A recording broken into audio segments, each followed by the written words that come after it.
Dear students, Hindi में फिर से रिवीजन के क्वेश्चन आंसर हैं। काजी हाउस में कैद पशुओं की हाजिरी क्यों ली जाती थी? पहला प्रश्न है। तो काजी हाउस एक प्रकार से पशुओं की जेल थी और उसमें ऐसे आवारा पशु कैद होते थे जो दूसरों के खेतों में घुस करके फसलें नष्ट करते थे। अतः काजी हाउस के मालिक का यह दायित्व होता था कि वह उन्हें जेल में सुरक्षित रखे और भागने न दे। इस कारण हर रोज़ उनकी हाजिरी लेनी पड़ती थी। और साथ में जैसे मैंने बताया था कि काजी हाउस का जो इंचार्ज हुआ करता है वह उन जानवरों के मालिक से उन्हें उस खाने और पीने का चार्ज भी लिया करता था। तो इसमें उसे चार्ज लेने में आसानी हुआ करती। भाई जितने दिन जानवर रहेंगे उस काजी हाउस में उतने दिन का उनके खाने पीने का चार्ज लेने का हिसाब इसी आधार हाजिरी के आधार पर ही होता था। क्वेश्चन नंबर सेकंड है। छोटी बच्ची को बैलों के प्रति प्रेम क्यों बढ़ाया था? तो छोटी बच्ची की माँ मर चुकी थी। सौतेली माँ उसे मारती रहती थी। इधर बैलों की भी यही स्थिति थी। गाय उन्हें दिन भर खेतों में जोतता था, मारता पीटता था और शाम को सूखा भूसा डाल देता था। छोटी बच्ची महसूस कर रही थी कि उसकी स्थिति और बैलों की स्थिति एक जैसी है ना। इसके साथ अन्याय होता देख करके खुद के साथ अन्याय हो रहा था, बैलों के साथ अन्याय हो रहा था। तो इस तरीके से उन बैलों के साथ अन्याय होता देख करके उसे बैलों के प्रति जो तो प्रेम उमड़ आया था। इसलिए उसने क्या है, छोटी बच्ची को बैलों के प्रति प्रेम उमड़ आया था। क्वेश्चन नंबर थर्ड है। किन घटनाओं से पता चलता है कि हीरा और मोती में गहरी दोस्ती थी? बच्चों, दो बैलों की कथा कहानी में अनेक ऐसी घटनाएं हैं जिससे हमें पता चलता है कि हीरा और मोती में गहरी दोस्ती थी। पहली घटना है, दोनों एक साथ गाड़ी में जोते जाते थे तो यह कोशिश करते थे कि गाड़ी का अधिक भार दूसरे साथी के कंधे पर ना आकर के उसके अपने कंधे पर आए। दूसरी बात है, गया ने हीरा के नाक पर डंडा मारा तो मोती ने से सहा ना गया। वह हल रस्सी जुआ जो सब लेकर के भाग खड़ा हुआ। उससे हीरा का कष्ट देखा न गया। तीसरी घटना, जब मटर के खेत में मटर खा करके दोनों मस्त हो रहे थे तो सींग मिलाकर के एक दूसरे को ठेलने लगे। अचानक मोती को लगा कि हीरा क्रोध में आ गया है तो वह पीछे हट गया। उसने दोस्ती को दुश्मनी में बदलने से रोक दिया।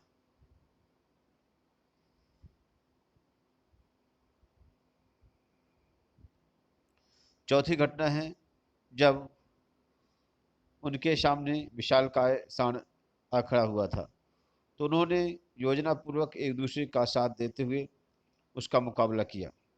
सांड एक पर चोट करता तो दूसरा उसकी देह पर अपनी नुकीले सींग चुभा देता। आखिरकार सांड बेदम होकर के गिर गया। पांचवी घटना है,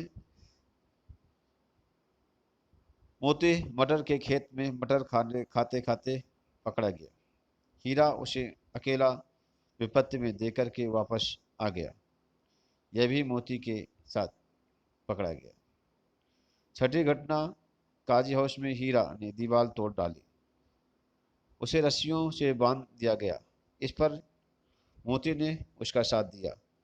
पहले तो उसने बाड़े के दीवार तोड़ करके हीरा का अधूरा काम पूरा उसका साथ देने के लिए उसी के साथ बंध गया। ये क्वेश्चन आंसर्स चैप्टर फर्स्ट से हुए। एक क्वेश्चन नंबर है, लेकिन औरत जात पर सींग चलाना मना है। यह भूल जाते हो। हीरा के इस कथन के माध्यम से स्त्री के प्रति प्रेमचंद्र के दृष्टिकोण को स्पष्ट कीजिए। देखिए, लेकिन औरत जात पर सींग चलाना मना है, हीरा के इस कथन के माध्यम से पता चलता है कि प्रेमचंद्र नारी जाति के का अत्यधिक सम्मान करते थे। नारी विभिन्न रिश्ते बना करके समाज में अपनी भूमिका का निर्वहन करती है। वह त्याग, दया, ममता, सहनशीलता का जीता जागता उदाहरण है। विपरीत परिस्थितियों में यदि नारी में क्रोध जैसे भाव आ भी जाते हैं तो इससे उसकी गरिमा कम नहीं होती है और ना उसके सम्मान में कमी आ जाती है। लेखक महिलाओं के प्रति अत्यधिक सम्मान रखता है और उसने यह भी कहना चाहा है कि जब पशु भी नारी जाति का सम्मान करते हैं तो मनुष्य को नारी जाति का सम्मान हर स्थिति में करना चाहिए। चैप्टर सेकंड, लाशा की ओर। लाशा की ओर के में इसमें से पहला क्वेश्चन है, उस समय के तिब्बत में हथियार का कानून न होने के कारण से यात्रियों को किस प्रकार का भय बना रहता था। उस समय तिब्बत में हथियार संबंधी कानून न होने से यात्रियों को हमेशा अपनी जान को खतरा बना रहता था। लोग हथियारों को लाठी डंडे की तरह लेकर के चलते थे। डाकू अपनी रक्षा के लिए यात्रियों या लोगों को पहले मार देते थे, तब देखते थे कि उसके पास कुछ है भी या नहीं। इस तरह हमेशा जान जोखिम में रहती थी। लेखक लंकोर के मार्ग में अपने साथियों से किस प्रकार पिछड़ गया। तो लेखक लंकोर में अपने के मार्ग में अपने साथियों से मुख्य दो कारणों से पिछड़ गया था। पहला, उसका घोड़ा बहुत सुस्त था। दूसरा, वह रास्ता भटक करके 1.5 मील गलत रास्ते पर चला गया था। उसे वहां से वापस आना पड़ा था। क्वेश्चन नंबर 4 है, लेखक ने शेखर विहार में सुमति को उनके जजमानों के पास जाने से रोका, परंतु दूसरी बार रोकने का प्रयास क्यों नहीं किया। देखिए, लेखक जानता था कि शेखर विहार में सुमति के जजमान रहते हैं। सुमति उनके पास जाकर के बोध गया के गणों के नाम पर किसी भी कपड़े का गड़ा देकर के दक्षिणा वसूल करते थे। इस काम में वे हफ्ता लगा देते थे, इसलिए मना कर दिया था।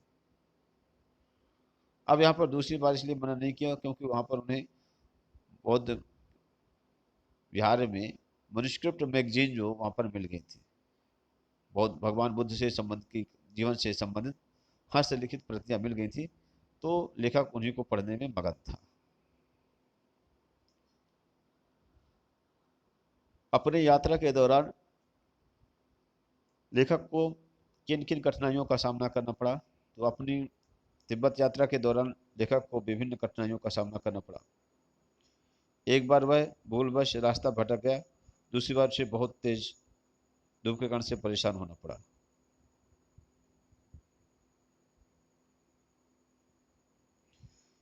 इसके बाद और भी क्वेश्चन है, जैसे इसमें से जैसे बट उसे भिखारी का वेश धारण करना पड़ा, उसे कभी जान बचाने के लिए भीख मांगनी पड़ी, कुछ ही 2 पैसा की जो वैसे बात है। इन सब बातों से भी क्या है, इन कठिनाइयों का उसे सामना करना पड़ा।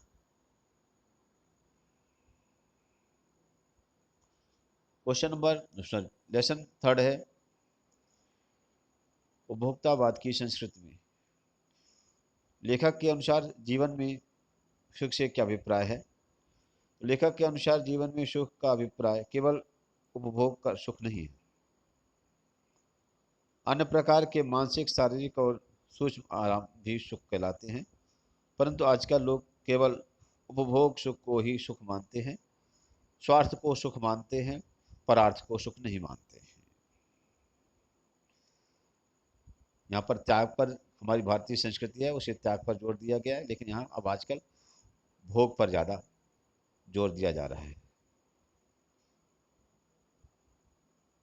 अगला क्वेश्चन है, आज की उपभोक्तावादी संस्कृति ने हमारे दैनिक जीवन को किस प्रकार से प्रभावित किया है। तो आज की उपभोक्तावादी संस्कृति ने हमारे समाज, दैनिक जो तो जीवन मूल्य को पूरी तरह से प्रभावित हो कर दिया है।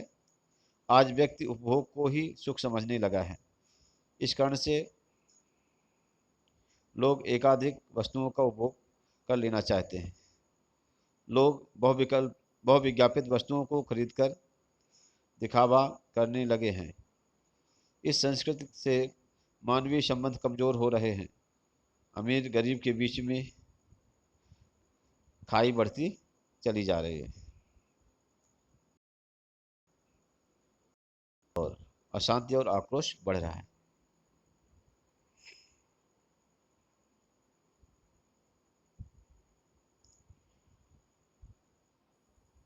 अंतिम क्वेश्चन है,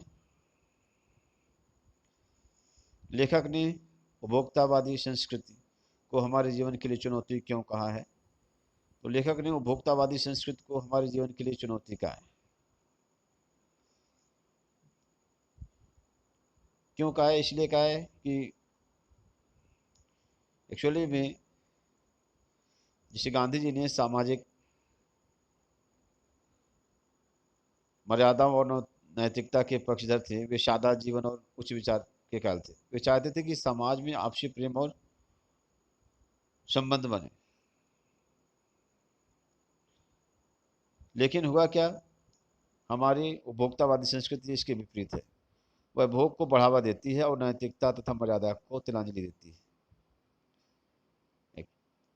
तो गांधी जी चाहते थे कि हम भारतीय अपनी बुनियाद पर कायम रहें, अर्थात अपनी संस्कृति को न त्यागें। परंतु आज उपभोक्तावादी संस्कृति के नाम पर हम अपनी सांस्कृतिक पहचान को भी मिटाते जा रहे हैं। इसलिए उन्होंने उपभोक्तावादी संस्कृति को हमारे जीवन के लिए चुनौती कहा है। यहाँ पर लेखक ने नहीं बल्कि क्या गांधी जी, यहाँ पर क्या है ऐसा भी पूछा जा सकता है। और यहाँ पर क्या है क्वेश्चन में ये ऐसा भी है कि गांधी जी ने उपभोक्तावादी संस्कृति को हमारे जीवन के लिए चुनौती क्यों कहा है, ऐसा क्वेश्चन है।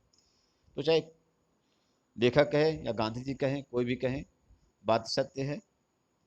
जो बिंदु है उस बिंदु को, विषय वस्तु को आपको लिखना है। इस तरीके से बच्चों ऑब्जेक्टिव टाइप के क्वेश्चन, जैसे मैंने पहले बताया था, आएंगे। इसमें पाठ का नाम, लेखक का नाम वहाँ पर आ जाएगा और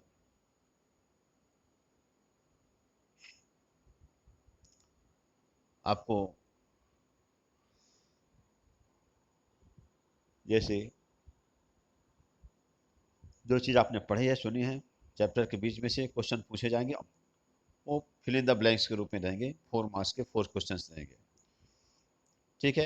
एक पत्र रहेगा जिसे आप लोगों को पहले भेजा जा चुका है और क्वेश्चन आंसर्स रहेंगे। इसमें अप्रॉक्सीमेट आपको 6 क्वेश्चन होंगे और 6 क्वेश्चन जो होंगे उनको आप लोगों को सॉल्व करना है। क्वेश्चन आंसर की बात बता रहे हैं, है ना। 6 क्वेश्चन आंसर हो गया, पत्र हो गया और मल्टीपल चॉइस क्वेश्चन हो गए। इस तरीके से आपके क्वेश्चन जो क्वेश्चन पेपर की तैयारी आप लोगों को करनी है। Okay student, thanks.